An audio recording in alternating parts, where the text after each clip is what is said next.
Hello सो मेरे प्यारे बच्चों, आप सब कैसे हो। आशा है कि आप सब स्वस्थ होगे, मस्त होगे। तो आज हम आपको अध्याय 8 यानी कि त्रिकोणमिति का परिचय, तो अध्याय 8 त्रिकोणमिति का परिचय लेकर आए हैं। तो त्रिकोणमिति का परिचय यानी हम सबसे पहले उसका इंट्रोडक्शन पढ़ेंगे, ठीक है।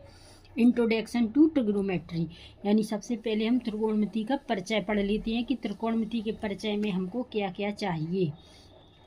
तो सबसे पहले त्रिकोणमिति का परिचय जानते हैं कि त्रिकोणमिति हमारे पास कितनी होती हैं, 6। त्रिकोणमिति कितनी है हमारे पास, 6। कौन कौन से, sine theta, cos theta, tan theta, cosec theta और सेक थीटा, क्लियर। और कॉट थीटा। तो देखो 1 2 3 4 5 6, तो हमारे पास कितने हो गए त्रिकोणमिति, 6। कौन कौन से, sine theta, cos theta, tan theta, cosec theta, sec theta और कॉट थीटा। तो चलिए अब हम इनके बारे में जानते हैं। जब तक इनके बारे में हम नहीं जानेंगे तब तक आपको क्वेश्चन नहीं आएंगे। तो सबसे पहले हम आपको अध्याय 8 यानी त्रिकोणमिति के परिचय के बारे में बता देते हैं। तो साइन थीटा बराबर क्या होता है, लंब बटे कर्ण। साइन थीटा बराबर होता है लंब बटे कर्ण, जिसका मान होता है P बटे H, ठीक है। कॉस थीटा होता है, कॉस थीटा बराबर क्या होता है, आधार बटे कर्ण। कॉस थीटा बराबर आधार बटे कर्ण बराबर B बटे H। टेन थीटा बराबर होता है लंब बटे आधार। टेन थीटा बराबर होता है लंब बटे आधार बराबर P बटे B, क्लियर।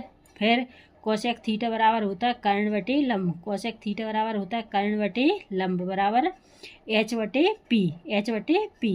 सेक थीटा बराबर होता है कर्ण बटे आधार। सेक थीटा बराबर होता है कर्ण बटे आधार बराबर H बटे B, क्लियर। अब कॉट थीटा बराबर होता है आधार बटे लंब। कॉट थीटा बराबर होता है आधार बटे लंब बराबर B बटे P, ठीक है। तो त्रिकोणमिति के परिचय में हमने 6 ही हमारे त्रिकोणमिति पढ़ लिए हैं, जो कि आगे हमारी अध्याय 8 में काम में आने वाली हैं। तो इनको आप अच्छे से करिए लर्न। तो चलिए अब हम इसके थोड़े से नियम और पढ़ लेते हैं, यानी कि सूत्र। तो देखिए ये सूत्र हमारे इस प्रश्नावली में लगने वाले सूत्र हैं, तो इनको आप अच्छे से कर लेना लर्न, ठीक है। इनको आप 1-2 बार लिख कर देखेंगे, प्रैक्टिस करेंगे तो आपको आ जाएंगे। तो देखिए इसके सूत्र हमारे कर्ण बराबर होता है लंब का वर्ग प्लस आधार का वर्ग। कर्ण बराबर क्या होगा, लंब का वर्ग प्लस आधार का वर्ग, ठीक है। फिर आधार बराबर होता है कर्ण का वर्ग माइनस लंब का वर्ग, क्या है अंडर रूट में, ठीक है। कर्ण का वर्ग माइनस लंब का वर्ग। इसी प्रकार लंब का बराबर होता है हमारे पास कर्ण का वर्ग माइनस आधार का वर्ग। कर्ण का वर्ग माइनस आधार का वर्ग। तो ये कुछ ऐसे फॉर्मूले हैं या इन्हें सूत्र कह लो कि जो आगे की प्रश्नावली में हमारे काम में आने वाले हैं। तो हमने क्या क्या सीखा, आज त्रिकोणमिति 6 के बारे में सीख लिया और कर्ण, आधार और लंब के हमने फॉर्मूले यानी सूत्र कर लिए हैं। तो चलिए अब हम प्रश्नावली 8.1 सॉल्व करते हैं। तो ये था हमारा त्रिकोणमिति का परिचय, जो कि अध्याय 8 का है। अब हम इसे प्रश्नावली 8.1 शुरू करते हैं। तो चलिए 8.1 प्रश्नावली हम शुरू करते हैं। चलिए तो प्रश्नावली 8.1 का पहला क्वेश्चन क्या कहते हैं, प्रश्नावली 8.1 का पहला क्वेश्चन हम सॉल्व करते हैं। तो देखिए त्रिभुज ABC में जिसका कोण B समकोण AB बराबर 24 सेंटीमीटर और BC बराबर 7 सेंटीमीटर है, निम्नलिखित का मान ज्ञात कीजिए, ठीक है। तो क्या दिया, त्रिभुज ABC में, तो हमने एक त्रिभुज बना लिया त्रिभुज ABC में। B कैसा है, B कोण समकोण है और AB बराबर हमारे पास कितने हैं, 24 सेंटीमीटर और BC बराबर कितने हैं, 7 सेंटीमीटर। निम्नलिखित का मान ज्ञात करने, हमें AC का मान ज्ञात करना है। तो चलिए जब जैसे हमें AC का मान ज्ञात करना है तो हम किससे करेंगे, पाइथागोरस प्रमेय से। तो चलिए अब हम इसे किससे विधि द्वारा करेंगे,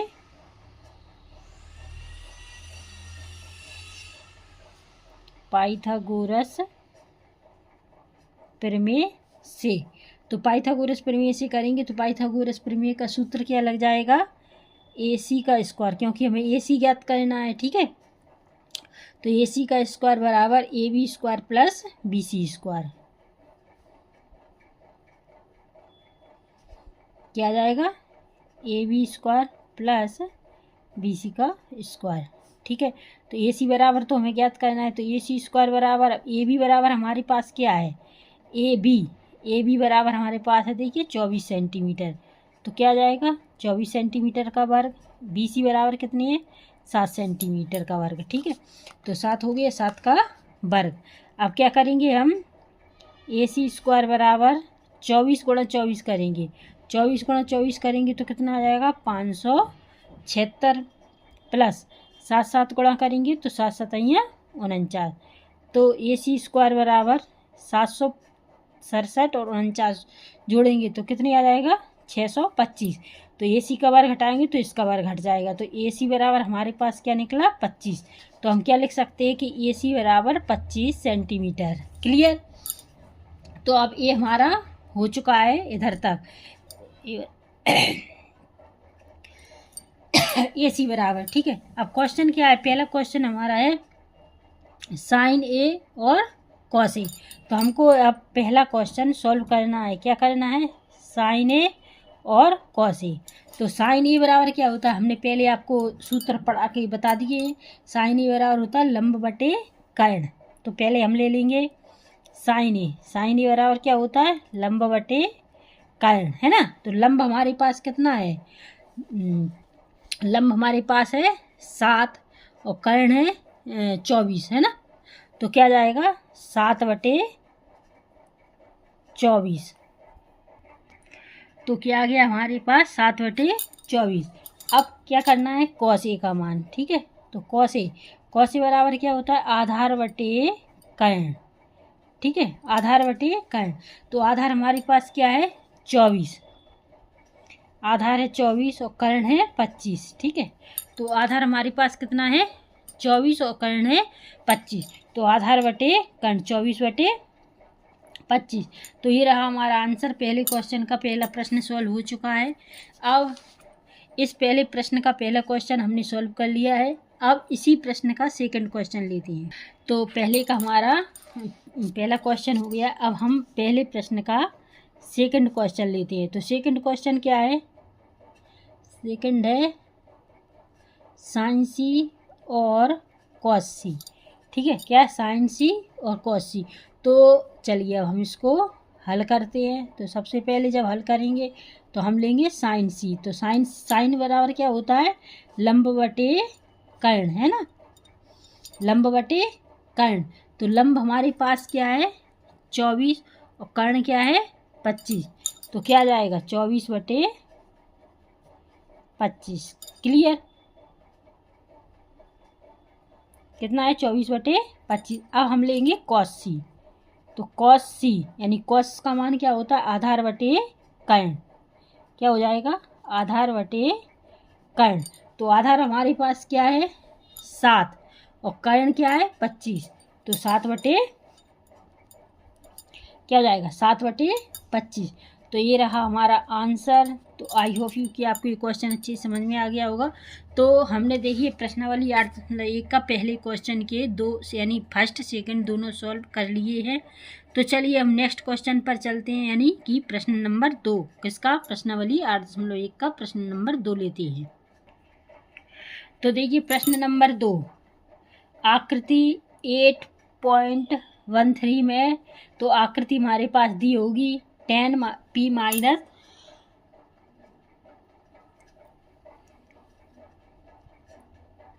तो एक आकृति हमारे पास दी होगी पहले से ही प्रश्न में, ठीक है। आकृति 8.13 में 10p माइनस क्वार्ट आर का मान ज्ञात कीजिए। तो ये हमारे पास मान है PQR। क्लियर। तो चलिए अब हम कैसे सॉल्व करेंगे कि हमारे पास PQ बराबर दिया है 12 सेंटीमीटर, PR बराबर दिया है 13 सेंटीमीटर। तो हमें QR ज्ञात करना है। जब QR ज्ञात करना है तो हमें किस विधि द्वारा ज्ञात करना है, पाइथागोरस प्रमेय से। तो चलिए पाइथागोरस प्रमेय का हम सूत्र लगा लेते हैं। तो हमें QR ज्ञात करना है। तो चलिए अब हम किससे ज्ञात करेंगे, पाइथागोरस प्रमेय से। तो सबसे पहले हल, ठीक है, किससे ज्ञात करना है हमें, पाइथागोरस प्रमेय से। तो हम लिख देंगे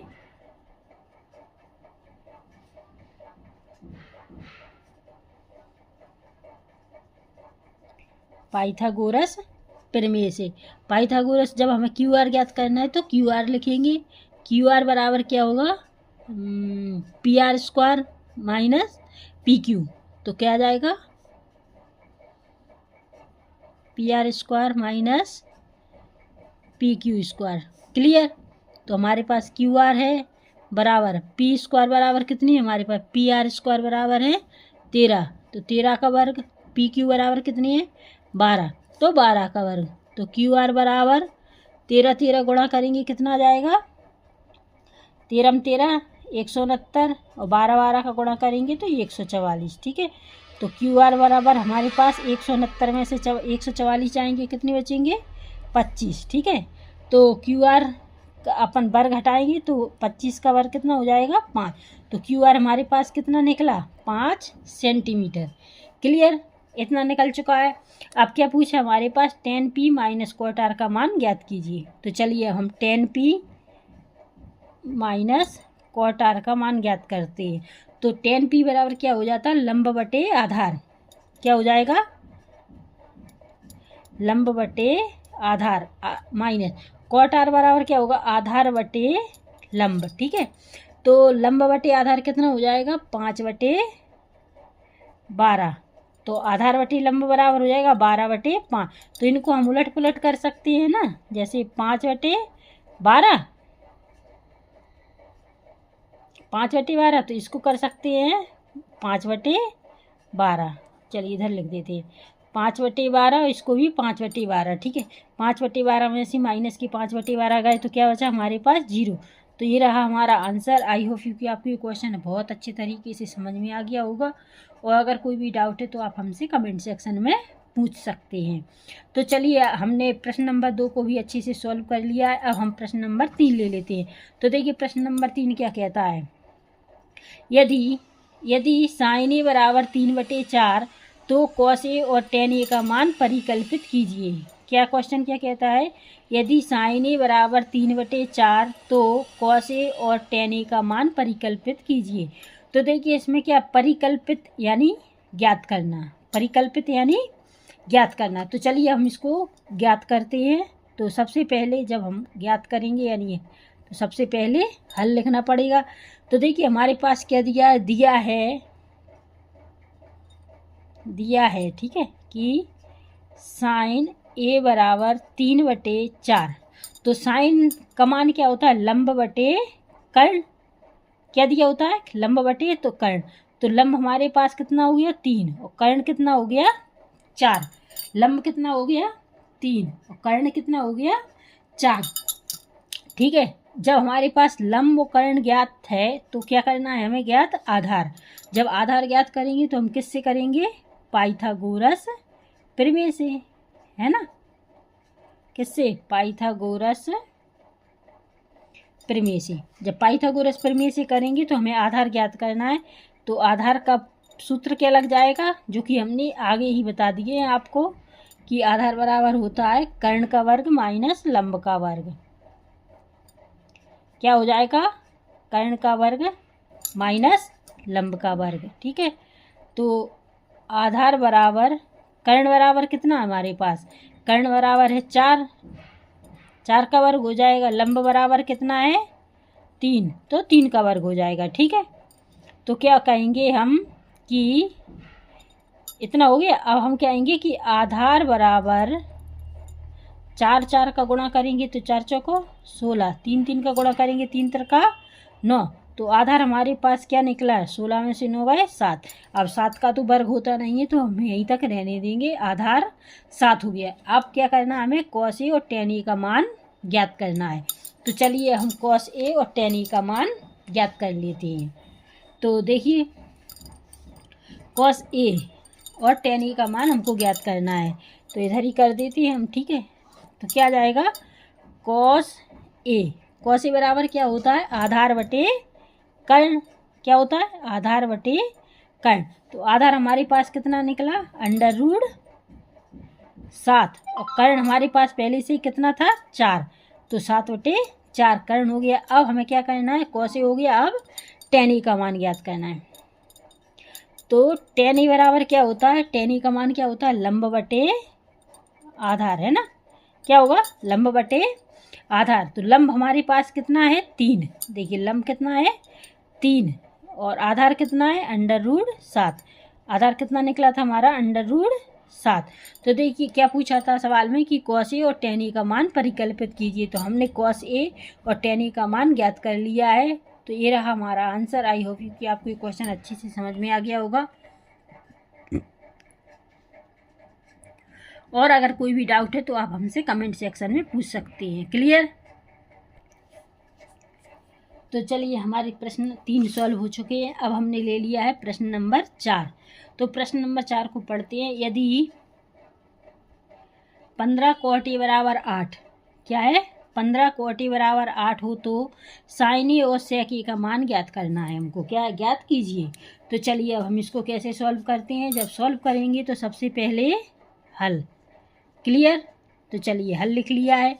तो हमारे पास क्या दिया है 15 cot A बराबर 8 दिया है हमारे पास। देखिए 15 cot A बराबर 8। तो हम क्या कह सकते हैं कि cot A बराबर है, क्या लिख सकते हैं cot A बराबर 8/15। cot A बराबर 8/15। तो cot का मान क्या होता है, cot बराबर क्या होता है आधार बटे लंब। तो cot बराबर क्या होता है आधार बटे लंब। तो आधार हमारे पास कितना है 8 और लंब कितना है 15। आधार कितना है 8 और लंब कितना है 15। ठीक है। जब हमारे पास देखिए आधार और लंब ज्ञात हैं तो हमें क्या ज्ञात करना है, आधार लंब और कर्ण होते हैं। तो आधार और लंब जब हमारे पास ज्ञात है तो हमको क्या करना है कर्ण। जब कर्ण ज्ञात करना है तो हमें किस विधि द्वारा करना है, पाइथागोरस प्रमेय से। किसके द्वारा, पाइथागोरस प्रमेय से। चलिए पाइथागोरस प्रमेय से करते हैं। तो हमें किसका सूत्र लगाना पड़ेगा, कर्ण का, है ना। तो कर्ण का हम जब सूत्र लगाएंगे तो कर्ण बराबर क्या आ जाएगा, लंब का वर्ग प्लस आधार का वर्ग। क्या जाएगा, लंब का वर्ग प्लस आधार का वर्ग। तो देखिए कर्ण बराबर लंब हमारे पास कितना दिया है, लंब दिया है 15, है ना। तो क्या हो जाएगा 15 का वर्ग प्लस आधार हमारे पास कितना है 8, तो 8 का वर्ग। क्लियर। तो कर्ण बराबर कितना होगा, 15 गुणा करेंगे 15 225 और 8 का गुणा करेंगे 8 8 64। ठीक है। तो कर्ण बराबर 225 और 64 जोड़ेंगे तो कितनी हो जाएंगे, 5 4 9, 2 6 8 और 2 के 2, कितने हो गए 289। तो कर्ण बराबर 289 का वर्ग कितना होता है, 289 का वर्ग कितना होगा 17। जब हम 17 और 17 का गुणा करेंगे तो 289 आ जाएगा। तो देखिए हमने क्या ज्ञात कर लिया, कर्ण बराबर कितना होता है, कर्ण बराबर कितना निकला हमारे पास 17। अब क्या पूछा था, यहाँ तक अपना सवाल सॉल्व हो चुका है। पूछा था साइन ए और सेक ए का मान ज्ञात कीजिए। तो चलिए हम साइन ए और सेक ए का मान ज्ञात कर लेते हैं। तो साइन ए बराबर क्या होता है, साइन ए का सूत्र हमने बहुत करवा भी दिए हैं। ठीक है। तो साइन ए का होगा लंब बटे कर्ण। क्या जाएगा, लंब बटे कर्ण। ठीक है। तो लंब हमारे पास कितना है, लंब है हमारे पास 15, तो क्या जाएगा 15 और कर्ण कितना है 17, तो 15/17 किसका हो गया ये, साइन ए का। साइन ए बराबर क्या होता है लंब बटे कर्ण। तो लंब हमारे पास क्या है, देखिए 15 है और कर्ण हमारे पास क्या निकल के आ गया 17। तो साइन ए का मान 15/17 आ गया। अब हमें क्या करना है, साइन ए के बाद सेक ए। तो चलिए सेक ए बराबर क्या होता है, तो सेक ए का मान क्या होता है, सेक ए बराबर होता है कर्ण बटे आधार। सेक ए का मान क्या होता है, कर्ण बटे आधार। तो कर्ण हमारे पास क्या है, देखिए कर्ण हमारे पास क्या है 17 है और आधार कितना है, आधार हम कह सकते हैं कि हमारे पास 8 है। तो 17/8। तो कर्ण बटे आधार बराबर क्या आ जाएगा 17/8। तो सेक ए का मान हमारे पास क्या निकल के आ गया 17/8 और साइन ए का मान क्या निकला 15/17। तो क्वेश्चन में क्या पूछा था कि हो तो साइन ए और सेक ए का मान ज्ञात कीजिए। तो हमने देखिए साइन ए 15/17 हो गया और सेक ए 17/18 हो गया। तो ये रहा आपका आंसर। आई होप यू कि आपको ये क्वेश्चन अच्छी समझ में आ गया होगा। और अगर आपको कोई भी डाउट है तो आप हमसे कमेंट सेक्शन में पूछ सकते हैं। तो चलिए अब नेक्स्ट वीडियो में आपसे फिर मिलेंगे। तब तक के लिए नमस्कार, जय हिंद।